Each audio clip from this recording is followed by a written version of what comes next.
Lamentablemente no podemos mantener ese espíritu festivo porque hemos iniciado el programa de hoy con recordando unas lamentables declaraciones de la viceministra de la Mujer sobre el tema de la violencia. Ya lo estaba escuchando seguramente en nuestro resumen de la hora. Y tenemos a una especialista en cabina porque queremos hablar de cómo podemos prevenir, ¿no? Cómo podemos combatir esta violencia dentro de nuestras casas. Está con nosotros la doctora en psicología, especialista en salud mental, diagnóstico y psicoterapia, Maritza Figueroa. Doctora, bienvenida a Siempre en Casa. Muchas gracias, Diego, muy amable. Bueno, es súper directo, ¿no? La violencia viene de adentro de la casa. No es que pueda hacer una escapar de su violentador, ¿no? Está a puertas cerradas con él. ¿Y qué hacer en esos casos? O sea, ¿cómo podemos evitar o prevenir? ¿Es posible prevenir la violencia dentro de casa? Creo que aquí hay que diferenciar dos cosas, ¿no? Uno, la prevención de la violencia, y otro es qué hacer cuando ya hay violencia en el hogar, ¿no? Lo primero que tenemos que saber es que cuando ya hay una violencia en el hogar, sea por el padre, por un hijo o por la madre, por cualquier miembro de la familia, hay que tener otro tipo de aproximación y abordaje de la problemática como grupo familiar y también como seres individuales, porque si se trata, por ejemplo, de un padre excesivamente autoritario o muy abusador verbal, físicamente y en algunos casos sexualmente, entonces allí hay que tomar otro tipo de medidas. Okay. Es diferente la prevención. A la prevención. La prevención supone qué hacemos antes de que la violencia se instale en nuestros hogares y en nuestras dinámicas familiares. En ese caso, ¿cómo podemos prevenirla? Para prevenir, yo creo que tenemos que tomar en cuenta varios aspectos. Uno es la edad, ¿no? Por ejemplo, ¿cómo hacemos cuando se trata de niños pequeños y queremos que estos niños crezcan en no violencia y en relaciones familiares y relaciones interpersonales saludables? ¿Cómo hacemos? En primer lugar, tenemos que considerar que el niño crece en un entorno. Entonces, ese entorno tiene que dar todas las señales necesarias para que crezca una persona sabiendo que es un sujeto libre y que no debe ser maltratado, o sea, que debe y merece una vida buena. Entonces, ¿cómo hacemos eso? Con respeto al hijo. Respetándolo. Respetándolo. O sea, lo primero es el respeto. O sea, tú no le puedes dar de gritos al niño o a la niña, o burlarte del niño o la niña, o decirle cosas como, pero qué torpe eres, o qué te pasa a ti, de dónde saliste. O sea, ese tipo de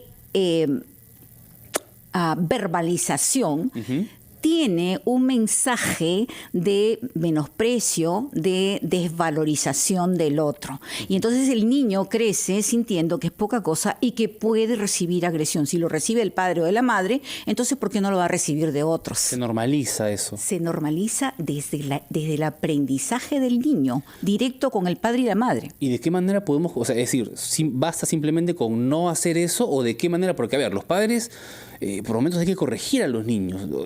Evidentemente Claro. Evidentemente no decirle esas cosas como que tú no vales nada o algo así, pero ¿de qué manera podemos subvertir esta situación y aprender a ser padres que corrijan, pero positivamente? Claro. Ahí están ya las habilidades maternales y las habilidades paternales. ¿Qué significa esto de las habilidades? Lo que necesitamos es un adulto que en la función parental muestre madurez. ¿Cómo se muestra madurez? Entendiendo que el niño es un ser en formación y que cada error que tiene el niño es una oportunidad para que él se acerque y lo ayude a desarrollar lo que conocemos en psicología, la función reflexiva. ¿Qué es la función reflexiva? Es simplemente ayudarle al niño a reconocer qué emociones tiene que lo hacen conducirse de la manera que se conducen. Ajá. Y en segundo lugar, enseñarle al niño en la función reflexiva por qué los otros actúan como actúan y qué sienten cuando tú actúas de una determinada manera. Entonces, eso ayuda al niño a reflexionar. Primero, se le calma o se espera con el niño de que se le pase, por ejemplo, si está muy enojado, decirle estás muy enojado, y ayudarlo a tranquilizarse, ¿no? Respira, o sea, cosas que Básicas, indican... pero que a veces a uno se le pasa. Se le ¿no? pasan, Exacto. se le pasan. Sí. Hablemos calmados, ¿no? Estás alterado, alterada, cálmate, hablemos después y una vez calmados, validar esas emociones, ¿no? Y decir, oye, lo que has hecho está mal, hay que cambiar esa actitud. Claro. Así, en lugar de estar gritando, ¿no? En lugar de estar increpando, que normaliza la violencia. Así es, cuando eso por supuesto requiere de la madurez de los padres, ¿no? Entonces, cuando los padres se dan cuenta que son excesivamente tensos o que son muy irritables o que rápidamente se les sale el enojo, el insulto, el agravio, el asustar. Hay padres que asustan a los niños por gusto, cuando solamente necesitan enseñarle al niño cómo proceder, ¿no? Entonces, cuando el padre o la madre se dan cuenta de eso, ahí tienen que buscar ayuda profesional, Claro, para que no los pueden oriente controlarse. en la función parental.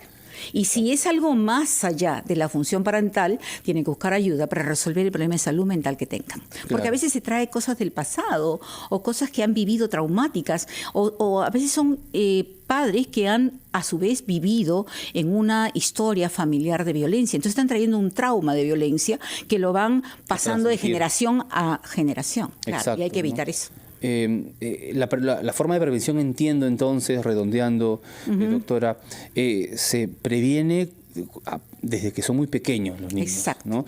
¿Qué tan pequeños? ¿Hay un límite? Es decir, podemos trabajar, evidentemente, eso desde niños muy pequeños, pero si ya van creciendo, ¿es cada vez más difícil? A ver.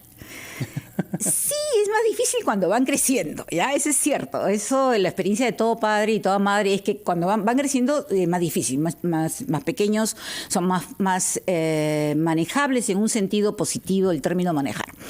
Pero cuando son pequeños, cuando son bebés, por ejemplo, y el niño grita, ahí también se requiere de la madurez del padre, porque si el padre grita o la madre grita o la madre no sabe y sacude al niño, por ejemplo, lo está educando en violencia, ¿no? Lo está haciendo frágil o la está Incluso haciendo de bebés, o sea, es como- de bebés, claro. claro. O sea, lo importante es que en la función parental, padre y madre sepan calmar la emoción excesiva del niño, Claro. ¿no? Y que lo ayuden a entrar en calma y que eso regule su homeostasis interna que se quebró por A o por B. Entonces es más fácil cuando son niñitos, pequeñitos, incluso bebés. Pero cuando van creciendo, las medidas tienen que cambiar. Por ejemplo, son adolescentes. Claro. A ver, ahí adolescente es, Ahí, pues. a ver cómo es. Ahora, ¿no? pues. Ahora, Pues. no, le reta al padre, le reta a la madre. Finalmente el adolescente dice cualquier cosa. Entonces, ¿qué hay que hacer allí? Allí lo que hay que es conversar mucho.